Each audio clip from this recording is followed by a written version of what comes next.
معمولی سی سیٹ کی خاطر ہمارے کارکن سینے پہ گولیاں بھی کھائیں, ٹھیک, شہید بھی ہوں, اور پھر گالی بھی پاکستان پیپلز پارٹی سنے. یہ ممکن نہیں ہے. جس حد تک وہ چلے گئے ہیں پاکستان پیپلز پارٹی یہ برداشت نہیں کر سکتی, اور باقی قیادت نے فیصلے کرنے ہیں. وہ اگر فیصلہ کرتے ہیں تو ہم نے تو پہلے بھی جانے دی ہیں, خود سوزیاں کی ہیں, پھانسیوں پہ لٹکے ہیں, کوڑے کھائے ہیں, لیکن قائدین کی ہم نے ہمیشہ حکم کی پاسداری کی ہے. تو وہ ایک الگ چیز ہے. لیکن اس وقت ہم کارکنوں کے اندر بڑا ایک اعتماد اور وہ بڑے تازہ دم ہوئے ہیں جب چیئرمین کی طرف سے یہ سٹیٹمنٹ آئی کہ میں کارکنوں کے خون پہ کوئی کمپرومائز نہیں کروں گا. اچھا, یہ جو بلاول بھٹو کہہ رہے ہیں کہ رائٹ آف گورننس کی بات کر رہے ہیں, رائٹ ٹو اونرشپ کی بات کر رہے ہیں, رائٹ آف امپلائمنٹ کی بات کر رہے ہیں, یہ چیز بڑی ایک, میں یہ کہوں گا کہ پورے آزاد کشمیر کے اندر اس کو بڑا ایکنالج کیا جا رہا ہے.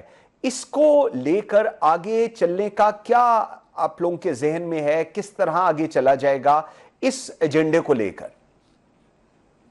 دیکھیں, کشمیر کے اندر ایک جمود تھا, کوئی سیاستدان جرت نہیں کر رہا تھا وہ جانے کی.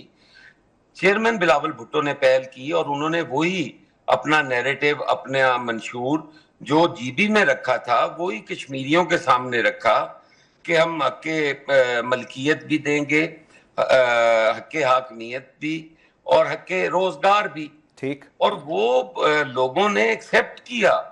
انہوں نے وہاں پہ مطالبہ کیا کہ ان کی یہ انٹرنیٹ بندش تو ختم کرو, ان کا دنیا سے رابطہ تو بحال کرو. اور انہوں نے وہاں جا کے بتایا کہ آپ جو اسلام آباد میں بیٹھ کے کوئی فیصلہ نہیں کرے گا, آپ فیصلہ کریں گے. تو اس سے پولیٹیکل ایکٹیویٹی بحال ہوئی. وہاں پہ لوگوں نے جلسے کیے, لوگوں نے ریلیاں کی, لوگوں نے گفتگو کی. اس سے پہلے تو بات ہی کوئی نہیں تھی. اور اگر آپ کے حاکمیت نہیں دیں گے تو کس طرح ممکن ہے کہ وہ آپ کے ساتھ رہیں, وہ آپ کے غلام ہیں. آپ کا ایک وزیر امور کشمیر جو ہے وہ انہیں چھڑی سے آنک رہا ہوتا ہے, کوئی ان کی ویلیو نہیں ہے, کوئی ان کی اوقات نہیں ہے. آپ کا دل کرے آپ جا کے کوئی قانون وہاں نافذ کر دے, بھئی انہیں ان کی مشاورت سے کرے. سارے پاکستانی ہیں, کشمیری ہیں, بھائیوں کی طرح رہ رہے ہیں. اگر یہاں پہ شورش ہوگی, یہاں پہ خون خرابہ ہوگا, لا اینڈ آرڈر کا مسئلہ ہوگا, تو جو ہمارا انٹرنیشنلی مقدمہ مقبوضہ کشمیر کا ہے وہ کمزور نہیں ہوگا.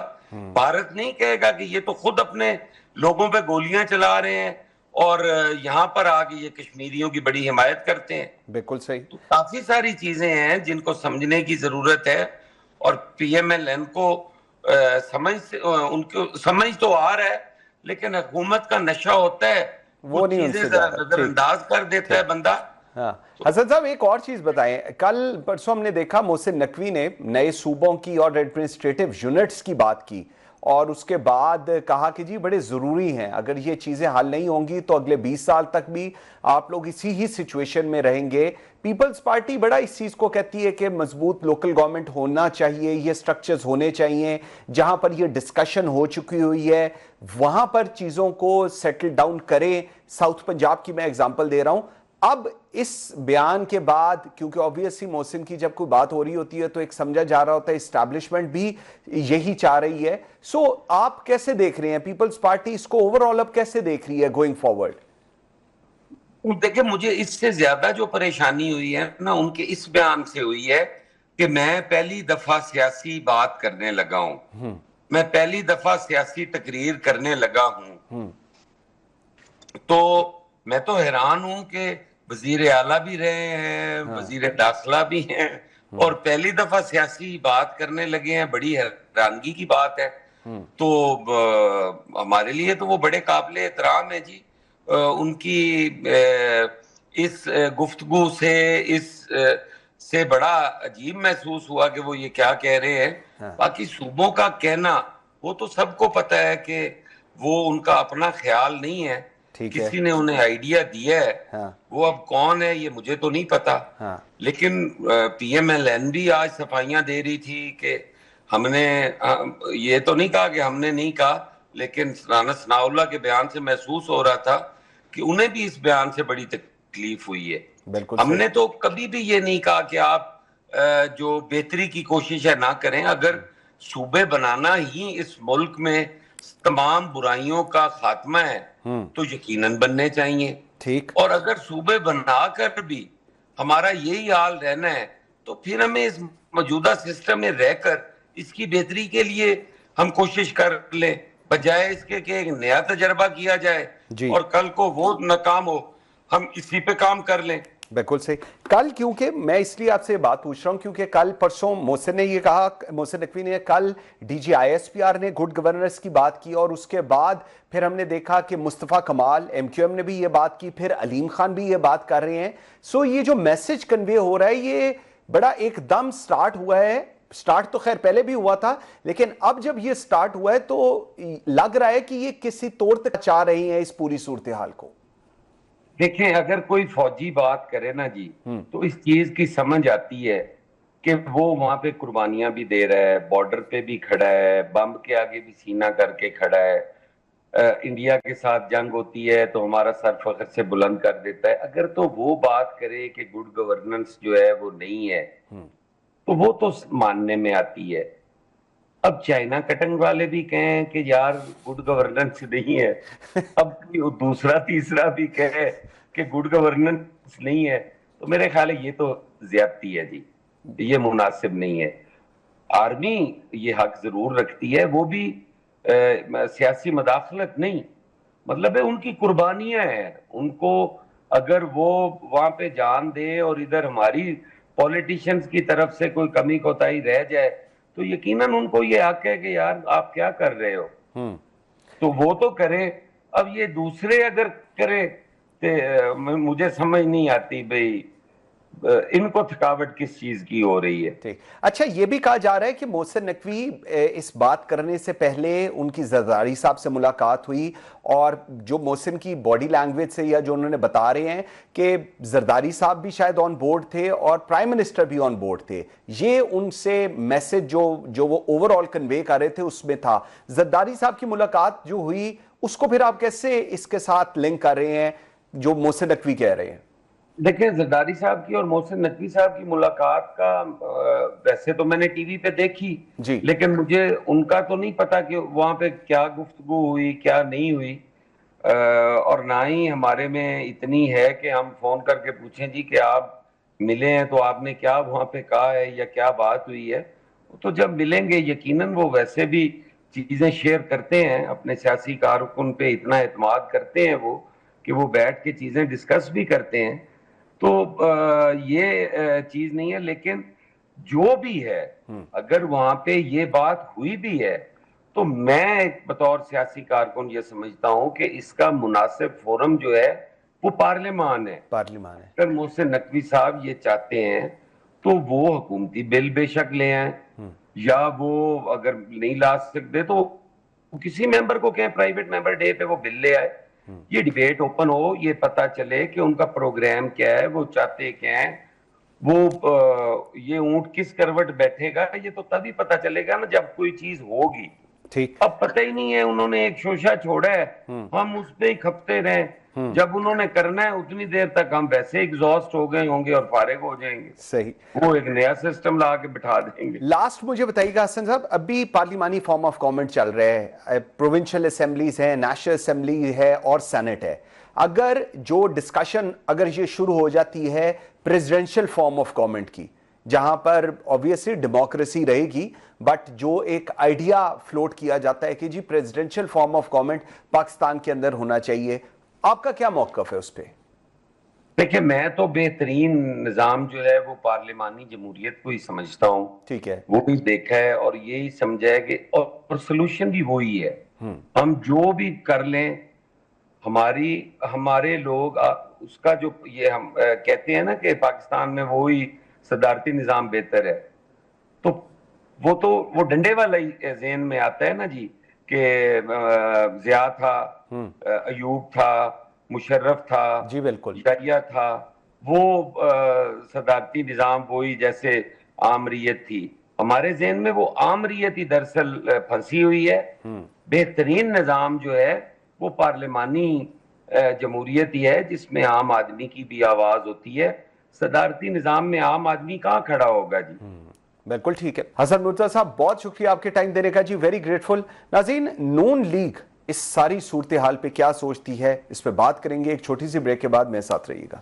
Welcome back after the break. جی ناظرین, اگر پاکستان پیپلز پارٹی انتخابی شفافیت, آئینی اصلاحات اور وفاقی سیاست پر سوال اٹھا رہی ہے, تو دوسری جانب پاکستان مسلم لیگ نون کے سامنے بھی یہی سوال ہے کہ کیا وہ انتخابی عمل کو مکمل شفاف بنانے اور گورننس کے نئے ماڈل پر قومی اتفاق کے رائے کے لیے تیار ہے. اس پہ بات کرنے کے لیے I'm very grateful, مجھے جوائن کیا ہے سینیٹر ناصر بٹ صاحب نے, مسلم لیگ نون کے سینئر رہنما ہیں. بہت شکریہ بٹ صاحب آپ کے ٹائم دینے کا. فرمائیے گا, 2 اگست کے مرحلے میں 21 نشستوں پر مقابلہ ہے, مسلم لیگ نون کا ہدف کیا ہے, اور اگر واضح اکثریت نہ ملی جو پیپلز پارٹی کلیم کر رہی ہے, تو کیا حکومت سازی کا پلان کس طرح آپ دیکھتے ہیں؟ بسم اللہ الرحمن الرحیم.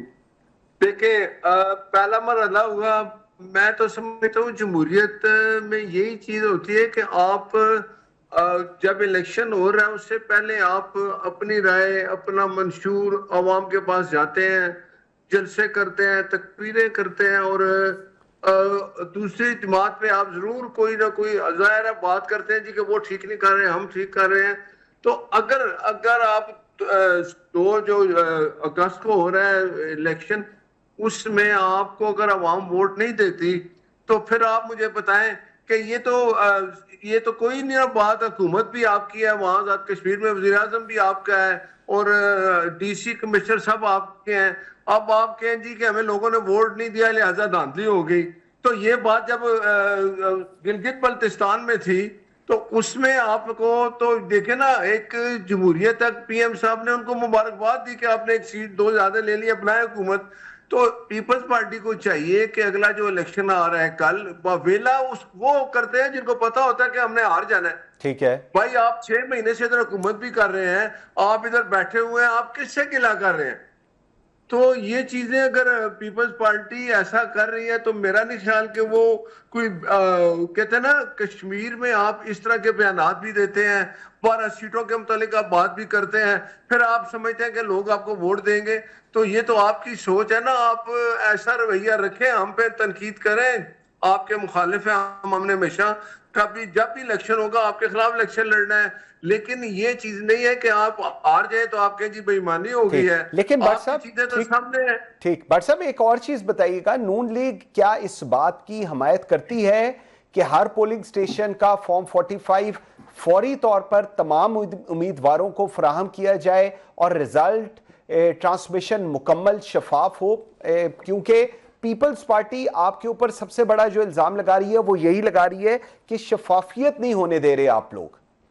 دیکھیں, فارم 45 فارم 47, میں کہتا ہوں جو ان کے ایجنٹ بیٹھے وہاں سے نہ اٹھیں.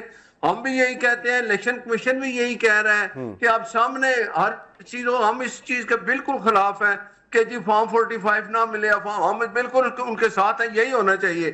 آج کر لیں وعدہ, وہاں جو اتنے بیٹھے ہوئے ان کے پولنگ ایجنٹ بیٹھیں گے, ہمارے بیٹھیں گے, دونوں کو وہ فارم 45 دیں اور سائن کرا لیں. یہ کبھی نہیں ہوتا کہ آپ دیکھیں نا, یہ ہر دفعہ یہی ہوتا ہے کہ جی ہارنے والا کہہ دیتا ہے جی یہ بے ایمانی ہے. لیکن آپ کو اگر لوگ ووٹ نہیں دے رہے, حکومت بھی آپ کی ہو, اور آپ وہاں 6 مہینے سے یہ دعویٰ کریں جی ہم بڑے کام کر رہے ہیں, تو پھر آپ کہیں جی کہ دھاندلی ہو رہی ہے, تو کس کے خلاف بات کر رہے ہیں آپ؟ تو اس لیے لوگ اس طرح, اور یہ ایک اور بات کر دیتے ہیں جی وفاق دار ہے, وفاق میں تو صدر آپ ہیں, وفاق میں چیئرمین سینٹ آپ ہیں, آپ وفاق میں تو گورنر آپ ہیں. تو اس لیے اگر لوگ آپ کو ووٹ نہ دیں تو آپ یہ ایکسپٹ کر لیں کہ لوگوں نے آپ کو ریجیکٹ کیا ہے, وہ ماننا چاہیے. اپوزیشن میں بیٹھے, اب ہمیں یقین ہے کہ ہمیں لوگ ووٹ دیں گے, اور انشاءاللہ جب عوام ووٹ دے گی, بکسے کھلیں گے, اس میں ہمارے ووٹ زیادہ ہوئے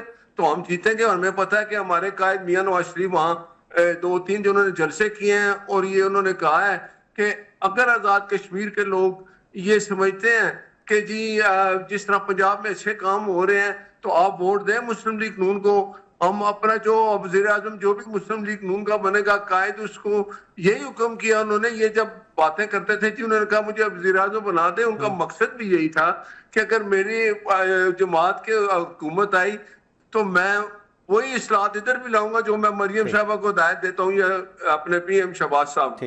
اچھا تو مجھے لیکن یقین ہے کہ ٹھیک بٹ صاحب، لیکن ایک اور چیز، اگر آزاد کشمیر کے نتائج پر اختلاف بڑھتا ہے تو کیا اسے وفاقی حکومت سے الگ رکھنے کے لیے پیپلز پارٹی کے ساتھ کوئی باقاعدہ پولیٹیکل کوارڈینیشن میکنزم بنایا جائے گا؟ اس کو آپ کیسے دیکھ رہے ہیں؟ کیونکہ اختلافات سامنے آ رہے ہیں سب کے.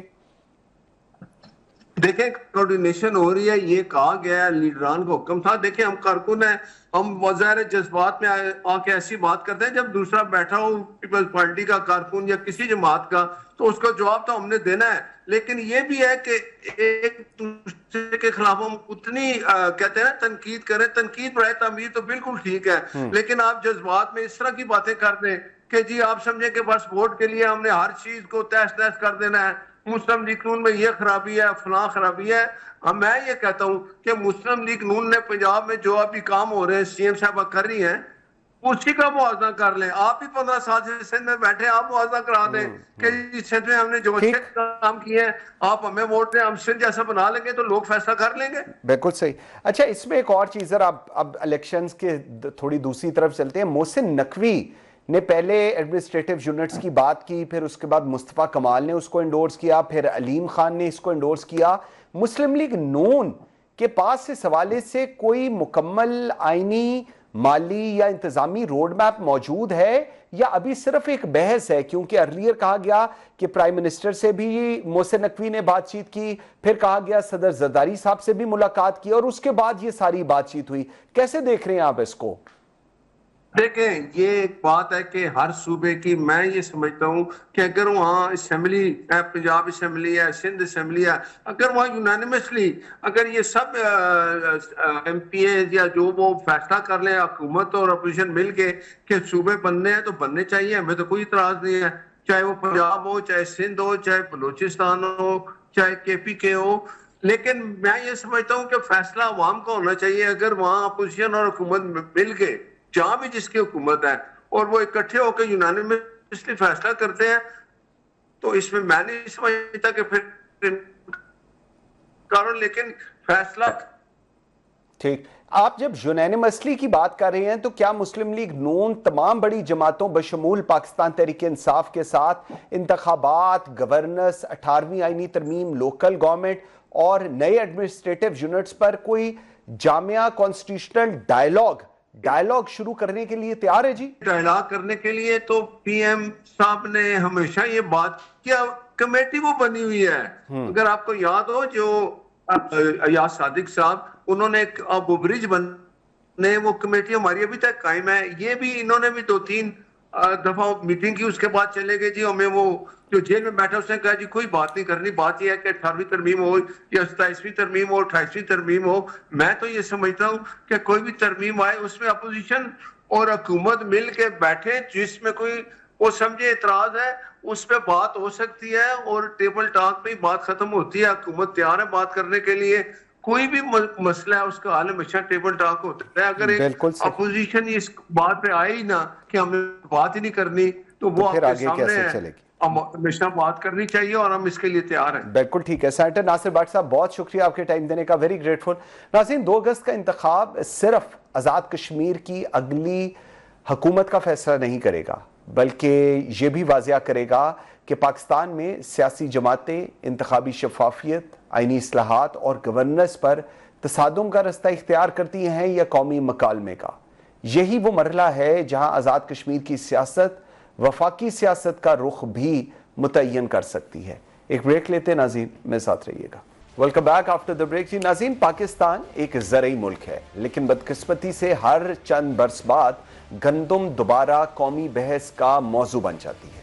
اس سال بھی حکومت کا موقف تھا اور ہے کہ ملک میں تقریباً 3 کروڑ ٹن گندم پیدا ہوئی، مگر دوسری جانب پنجاب، سندھ اور خیبر پختونخوا وفاق سے لاکھوں ٹن گندم طلب کر رہے ہیں، جبکہ وفاق خود بھی تقریباً 10 لاکھ ٹن گندم درآمد کرنے کے امکان پر غور کر رہا ہے.